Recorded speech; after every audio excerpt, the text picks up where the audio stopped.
During the pandemic, Because I'm not afraid. Americans have been targets of discrimination, racism, and violence. She just called me a chink. Oh, did it hurt you? In fact, listen to this. One new study found anti-Asian hate crimes. The issue with the hate crime Reported to police. sort of related issue with the association of a police officer who is still employed and their business affiliation with a prominent Proud Boy leader who was arrested at the Capitol. In 16 of America's largest cities, rose 149% during 2020 alone. Because I'm a chink, right? Oh, I called you that afterwards. It feels like it's open season on us, and we need help. I want to thank the mayor for reading his inclusion statement. However, our communities is asking for action. And we need people to care about what's happening to us. With that action, I'd like to call a training regarding equity and diversity in the city of Renton for community members, along with the council members and police accountability, to have these difficult discourses. Second, like the city of Renton, to denounce anti-Chinese and Asian American Pacific Islander rhetoric, bias, and hate crimes, rejecting the terms like Chinese virus and Kung flu.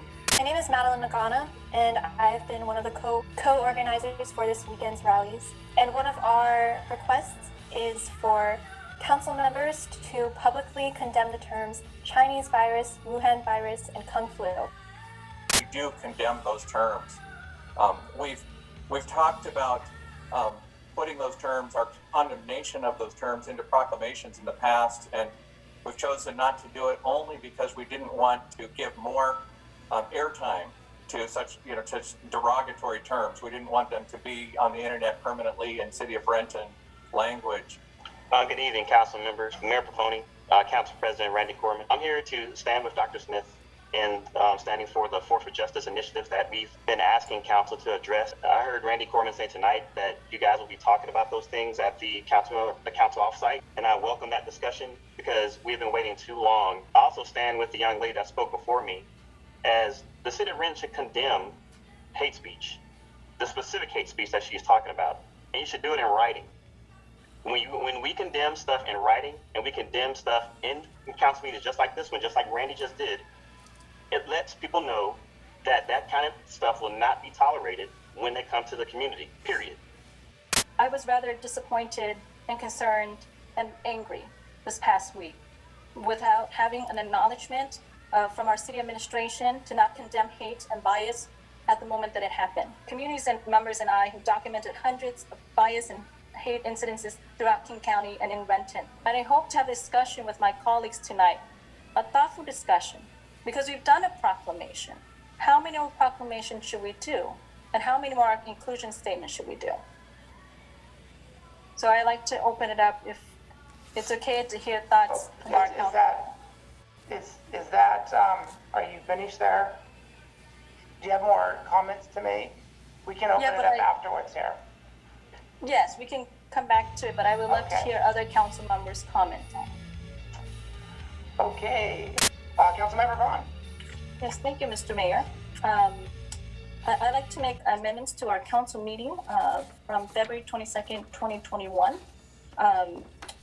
It wasn't a full description, so I moved to amend the new section, new business section, by adding in, quote, Council Member Van raised the question of the incident of the racist incident on February 13, 2021, and asked the city of its plan to address hate crimes in the city, and asked the other council member their take, and that's unquote. So I'd like to add that into the meeting minutes. Second. Okay. Any discussion? I think the how it's recorded here is that, it's not a full record of the meeting, so I would definitely want to include that, whether the city clerk want to paraphrase, but certainly the conversation was initiated, and I think we missed that section. What's missing here, captured, like Councilman McGovern mentioned, is the sentiment and the spirit in which that was brought to the discussion, and we did spend a good 10 plus minutes, right? And so I think that for me, I want to make sure that it's reflected in the record. I'm just going to keep this a buck, and then this is all I'm going to say about this. If we do this now, what we're allowing future councils to do, future councils, is it's a form to make our minutes be a form of grandstand. And that's not what we're here for. We're here to conduct the business of the city. And I think that if we do this and we allow future councils to be able to grandstand through the minutes, then why are we, when do we actually get to conducting the business of the city? Okay, I'm going to call for the votes. All in favor of this minute, signify by saying aye. Aye. The change in the minutes, aye. Opposed, nay. Nay. Nay. Okay, motion does not carry. The good thing about this, I guess if there is a silver lining, is that we have seen an outpouring of support and people speaking out on social media.